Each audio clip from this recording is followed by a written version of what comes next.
नमस्कार। आइए आज बात करते हैं सिबलिंग राइवलरी के बारे में। क्योंकि पिछले 30 सालों से मैं एक टीचर और लगभग 10 साल से ऊपर मैं एक स्कूल की प्रिंसिपल रह चुकी हूँ और एक पेरेंट भी हूँ।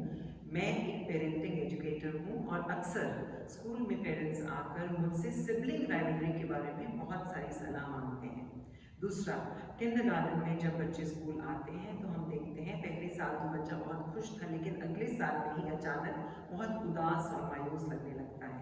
और उसका कारण अक्सर ये निकल के आता है कि उसके घर में छोटा भाई या बहन आए होते हैं।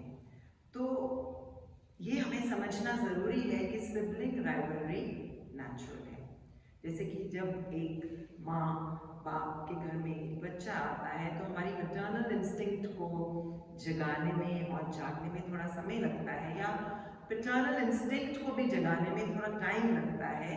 वैसे ही सिबलिंग इंस्टिंक्ट को जगाने में समय देना बहुत ज़रूरी है। अब आप इस बात को यूँ समझ लीजिए कि जैसे कि पति पत्नी की शादी हुई और पति अपने साथ किसी और को ले आए और पत्नी को बोले कि अब मेरा समय आप दोनों शेयर करेंगी, तो आपको कैसा महसूस होगा। इसी तरह से जब भी एक अकेला बच्चा होता है तो सारी अटेंशन माता पिता की, रिलेटिव्स की, सभी की अटेंशन उसी बच्चे पे फोकस्ड होती है। लेकिन अचानक आ गया छोटा भाई या बहन और बड़े बच्चे को बोल दिया जाता अब तुम बड़े हो गए हो, अब तुम्हें शेयर करना चाहिए, तुम्हारे अंदर का प्यार अचानक ही उमड़ पड़ना चाहिए और तुम्हें कोई प्रॉब्लम नहीं होनी चाहिए। लेकिन ऐसा नहीं होता है। तो यूँ समझ लीजिए sibling rivalry will be there, is natural.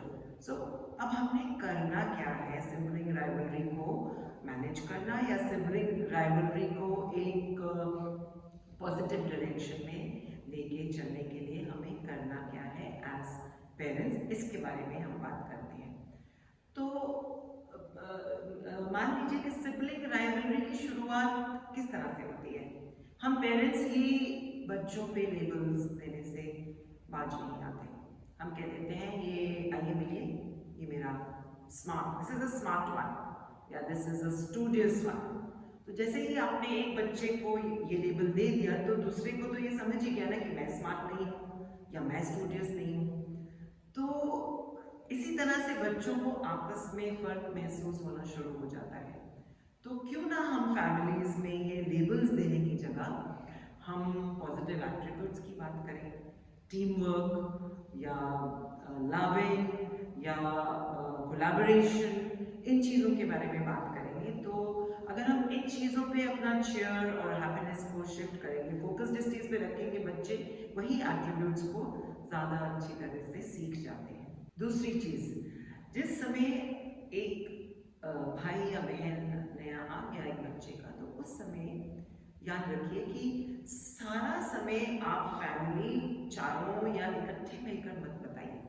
जो पहला बच्चा है उसके साथ आप अटेंशन को ज़रूर अरेंज कीजिए। अब इस अरेंज करने का क्या मतलब होता है कि सपोजिंग मदर नए बच्चे के आने के बाद मदर बिजी हैं छोटे बच्चे के साथ, तो पिताजी को चाहिए, फादर को चाहिए कि आप बातचीत कर कर बच्चे के साथ एक ऐसी इंटेंशनल एक्टिविटी में इन्वॉल्व होइए जो कि बच्चे की पसंद की हो।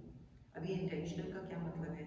इंटेंशनल का मतलब अपना फ़ोन छोड़ दीजिए, टीवी छोड़ दीजिए, सारी की सारी अटेंशन आपकी बड़े बच्चे पर ही होनी चाहिए। अब आप करेंगे क्या? साथ मिलकर बहुत कुछ हो सकता है। आप पार्क में सैर पर जा सकते हैं, इकट्ठे बैठ के टीवी देख सकते हैं, अपने मनपसंद पिक्चर को देख सकते हैं, या एक बुक को पढ़ सकते हैं, लूडो खेल सकते हैं, या इकट्ठे मिलकर खाना खाने साथ जा सकते हैं। लेकिन एक्टिविटी वही होनी चाहिए जो बड़े बच्चे की इंटरेस्ट की हो, उसे आप चूज करवाइए।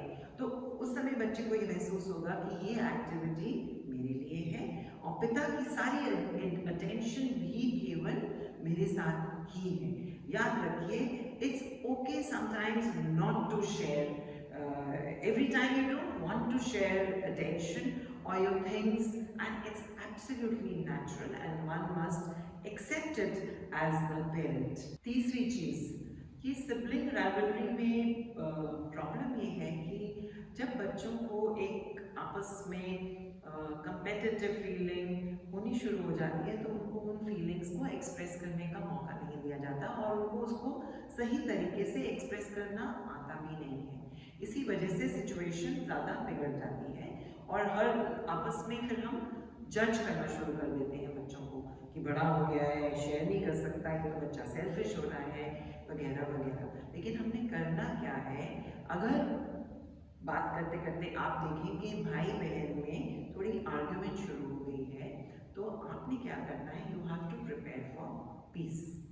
इसमें सपोज एक टॉय को लेकर लड़ाई होगी, दोनों बच्चे एक ही समय एक ही टॉय के साथ खेलना चाहते हैं, तो आप उनको उनके साथ आप उनको बताइए कि आपने कैसे एक्सप्रेस करना है कि आप उस टॉय को किस तरह से शेयर कर सकते हैं। फॉर एग्जाम्पल आप बच्चों को स्टेटमेंट्स दे सकते हैं कि I am still playing with this toy and आपको मैं आधे घंटे में दे दूंगी या दे दूंगा। तो वेट करने की आदत भी बच्चों को आप साथ साथ में सिखा देंगे और एक्सप्रेस करना कि अभी मैं खेल रही हूँ इसके साथ, मुझे अच्छा लग रहा है, तो आप वेट करो, आपकी बारी फिर आएगी। और दूसरी बात, प्रिपेयरिंग फॉर पीस में आप ये कर सकते हैं कि allow children to express their bigger emotion, यानी कि I am feeling sad right now because mummy papa मुझे अटेंशन नहीं दे रहे, मैं चाहता हूँ कि मम्मी पापा मेरी तरफ भी ध्यान दें। तो आई फील का आप उनको किस तरह से अपनी फीलिंग्स को सही तरीके से एक्सप्रेस करना है, आप ज़रूर बच्चों को सिखाइए। चौथी चीज़ के बारे में बात करते हैं कि मेरे ख्याल से एंगर मैनेजमेंट जो है हम बच्चों को बहुत यंग एज से सिखाना शुरू कर सकते हैं, क्योंकि जब भी हम गुस्से में होते हैं तो कई ऐसे शब्द कह देते हैं जिससे बहुत नुकसान हो जाता है हमारा। तो एंगर मैनेजमेंट में बहुत सही उम्र पे यंग एज से ही बच्चों को आप ब्रीदिंग टेक्निक के बारे में बात कीजिए कि टेल देम कि मैं आपसे बात करूँगी, लेकिन आप कुछ गहरे सांस लीजिए, रिलैक्स हो जाइए, फिर उसके बाद हम बात करेंगे। और अगर बच्चों में आपस में लड़ाई शुरू हो गई, then stay out of the squabble. शुरू में आप आप उनकी लड़ाई की तरफ ध्यान मत दीजिए and allow them to make peace with each other on their own, but be observant, be carefully observing what the children are doing। और अगर कुछ भी हो जाए आपने किसी की साइड तो लेनी ही नहीं है। और एक गलती हम जो एज पेरेंट्स अक्सर कर जाते हैं कि बच्चों को, हर बच्चे को यही फीलिंग देते हैं कि मैं आपकी बात सुन रही हूँ, और ये झूठ होता है, क्योंकि बच्चे तो झूठ को बहुत जल्दी भांप लेते हैं। तो हमने किसी भी बच्चे को ये फीलिंग नहीं देनी कि मैं सिर्फ आपके लिए ही हूँ, आप ही मेरे लिए इम्पोर्टेंट हो। तो आपने उस समय जब लड़ाई हो गई है तो उस बच्चे की कहानी ज़रूर सुनिए, बट ये मत कहिए कि मैं केवल आप ही की कहानी सुन रही हूँ या सुन रहा हूँ। दूसरे बच्चे के पास जाइए, उसकी भी स्टोरी को सुनिए, कोई आप साइड लेने की कोशिश मत कीजिए, and try to get them on the same page and allow them to solve their problem on their own, and if they are not able to do that, then you offer solutions over a period of time। ये जो हर बच्चे को अपनी कहानी कहने की आदत है, आप फेस टू फेस भी कर सकते हैं, और इससे एक बहुत ही घर का हेल्दी माहौल बिल्डअप होगा और सिबलिंग्स को एक दूसरे के साथ एम्पैथी ऑटोमेटिकली डेवलप हो जाएगी, क्योंकि हम हमेशा समझते हैं कि हमारी कही हुई बात और हमारी ही सोच सही है, लेकिन जब हम दूसरे की कहानी सुनते हैं तो हमें वाकई समझ में आता है कि वो भी बात गलत नहीं है। और अब आ गई आखिरी बात, आपने ये सारी कोशिशें की और फिर भी आपस में कॉन्फ्लिक्ट नहीं रिजॉल्व हुआ और अभी भी दोनों तरफ ही लड़ाई चल रही है, then what you have to do is put them in the same boat। उसका क्या मतलब है कि then you have to tell them that for some time you both are not going to play with this game। अगर लड़ाई game को लेकर हो रही है, ये आज पूरा दिन ये निकलेगा, ये मैं गेम उठा के दूर रख रही हूँ, till the time you are not able to come to peace with yourself and with each other, हम इस गेम के साथ आज नहीं खेलेंगे, तो उसको आप दूर रख दीजिए।